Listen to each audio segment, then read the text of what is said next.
Hi, my name is Chris Tadros from the Bonnyrigg White Eagles, and you're watching Football New South Wales TV.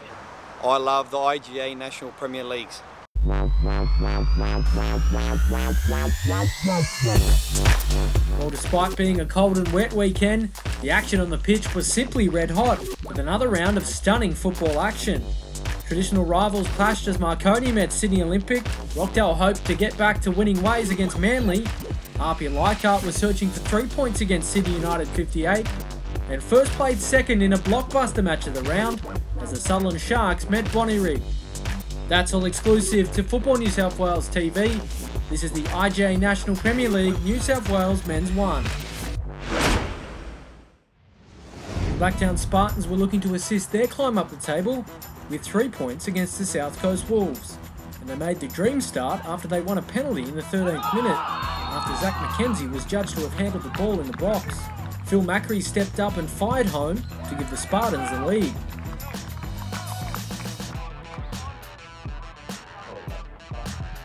It was deja vu in the 30th minute when McKenzie incredibly gave away another penalty, this time for a charge on Greg Condek in the box. Once again it was Macri's who took on the responsibility as he slotted home the spot kick to make it 2-0. The South Coast Wolves thought they were back in the contest after Ricky Zuko unleashed from distance, with the ball coming down onto the line after hitting the crossbar. In the 51st minute, the Wolves would get onto the scoreboard thanks to the third penalty of the game. Peter Simonovsky was brought down in the box to give his side a chance, and Zuko stepped up and promptly dispatched the penalty to make it 2-1. But the Spartans would seal the contest just a short time later in the 67th minute, with Nathan Milgate slotting in the rebound after Greg Condek saw his initial shot blocked. 3-1 Spartans. So plenty of action, but it's the Spartans who take home all 3 points as they keep the pressure on those further up the table. Traditional rivals Marconi and Sydney Olympic clashed at Marconi Stadium, with both sides showing mixed form in recent weeks. It was the home side who raced out of the blocks, with Evan Berger having a great chance in the opening minute, which he failed to convert. Former Olympic striker Elsid Barkasi could have put Marconi ahead just 60 seconds later, but his shot went straight at the keeper. Just before half-time, Olympic should have gone ahead after Gautier set up Troy Danaskos, only for Danaskos' shot to be expertly saved. Sean O'Connell had another opportunity for the home side in the 74th minute, but yet again he failed to break the deadlock. The final chance of the game came 2 minutes before time, with the opportunity falling to Kingsley Williams, but the Olympic midfielder couldn't provide the finish, sending the ball high over the crossbar. So a frustrating game for both players and fans, a scoreless draw at Marconi Stadium. Manly were back at Cromer Park taking on Branko Kalina's Rockdale City Suns, with the home side desperate for a win as they lose touch with the finals placings. Brendan Chilakian went close to giving them a great start in the 13th minute with a handy free kick. But for all their good work early, it was undone in the 28th minute, and Richard Cardoso gave his side the lead with a brilliantly taken goal.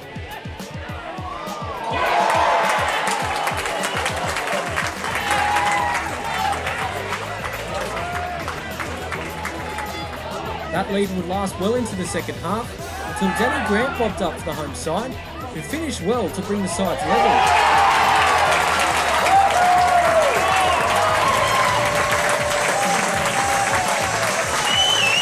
But parity would last just 8 minutes, as Alex Jurasevsky showed his class, unleashing a powerful strike which beat Dylan Mitchell.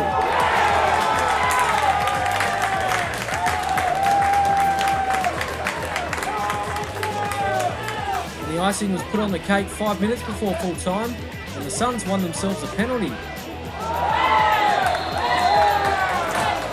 Max Burgess took on the role and fired home to give the Suns a 3-1 win. So Manly continue to lose touch as Rockdale mount a serious charge, a much needed 3 points for the Suns. Due to Sydney's big wet, this one was transferred to the Sydney United Sports Centre. Both sides wasted little time getting familiar, with the opening goal coming in the 8th minute. Jed Prater fired home a neat header to give his side the lead, although Crane could have done better. Blacktown would equalise just seconds later when Sean Rooney won a penalty after being brought down in the box. Rooney dusted himself off and put the spot kick away to make it 1-1. And Rooney had a second goal in the 19th minute after he was sent clear and finished neatly past Bratisevich.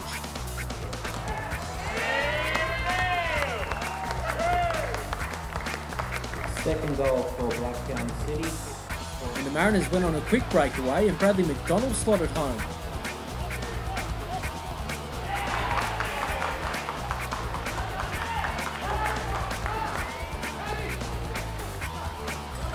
And the Mariners ensured they take the lead into the break, with Chris Payne slotting in a tremendous free kick in first half stoppage time after Adriano Pellegrino was pulled down.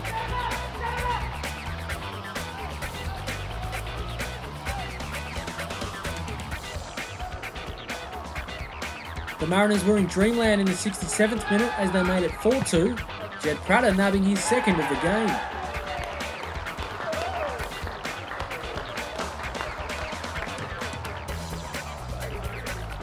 Blacktown City FC ensured some late nerves though, as they pulled a goal back through Harris Gay-Tatzes in the 82nd minute.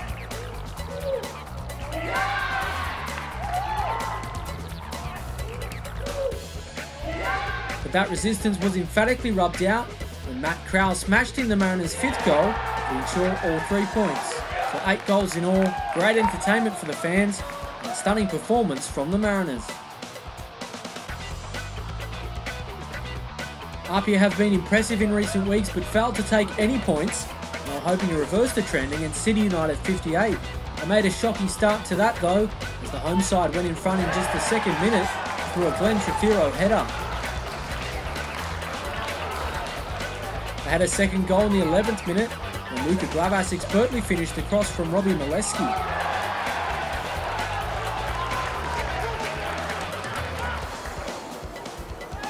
APIA did win themselves a penalty in the 23rd minute, with Ben German the culprit. Oswald stepped up to take the responsibility, only to see his attempt denied by Reddy, who also kept out the follow-up superbly.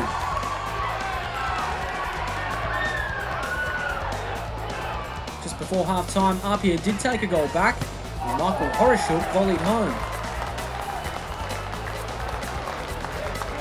Goal for APIA-Leichhardt. The fight back was futile, as Robbie Molesky sealed the 3 points, finishing off a 1-on-1 chance against APIA keeper Andrew Bazzi. So City United 58 continue to march on, taking all 3 points home with a 3-1 win.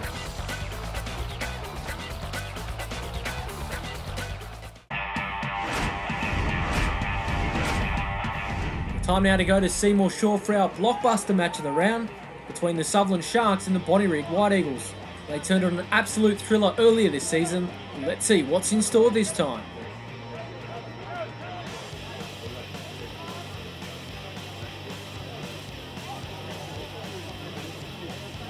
Shanak trying to get on the end of it. Velakis tries to win possession. It's a good challenge from him, but it'll fall to Bonnyrigg. Uchino now. He'll cut it back. Racing away is McMaster.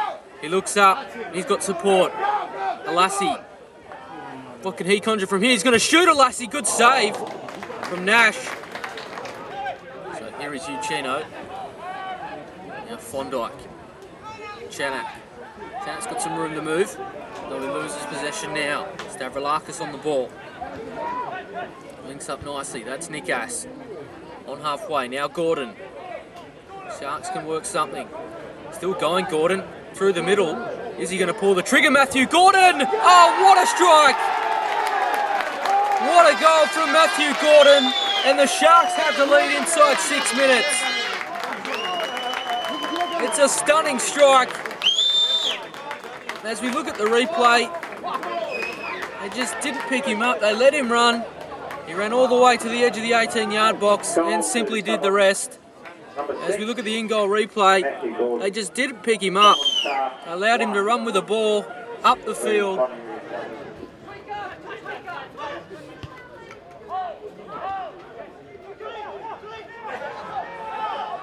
Here is Chanak. Back up with Tadros. Tadros whips it in. Not a bad ball. Here is Chanak. Oh, just wide. Sean. Bit of room for him as he keeps going. We've seen him score some thunderbolts this season. Chanak out wide. Here is Long. Oh, Long looks up, whips it in. Chanak. Oh, how didn't he score? Sutherland. Oh, they clash together. That's Satalios that goes down. Alex Mansueto, the man. Oh, Mansueto's going to go off here. It's his second yellow card. And Bonnyrigg will be down to 10 men. Satalios' pace just beat him to the ball and crunched. So Nikas plays it down the flank now. Alassi's going to get on the end of this one. Sends it inboard, back to Nikas. Oh, Nikas taking on defenders. Still going, Paddy Nikas, not over yet. Satalios' shot deflected out for a corner. So Nikas takes it short. Satalios. Send it back. Nikas whips it in. Not a bad looking ball. Headed down, McMaster, not over. Oh, Satalios.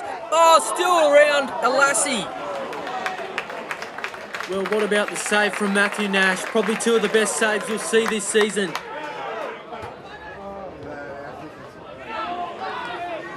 So now Bonnyrigg can break. Well, that's a great ball through the middle. Here is Eunice. Eunice going to try it. Oh, good save from Nathan Dedham. So Nash goes short. Olsen makes Uchino work hard. Now Nash sends it wide. Diaz up the line. Well, he's turned it over. Oh, that's a nice touch from Nikas. Back to him. Paddy Nikas. Paddy Nikas deflected. It's in. Well, there you go. Paddy Nikas scores again. Well, sometimes you need a little bit of luck. And Nikas puts it away and runs straight to the Sharks president, Paul Smith. And how proud must he be tonight? And the Sharks lead 2-0. And that may be the icing on the cake.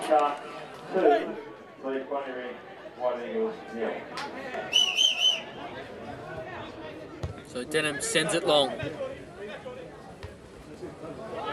Bonnyrigg win possession, but they send it straight over. McMaster out wide to Alassi.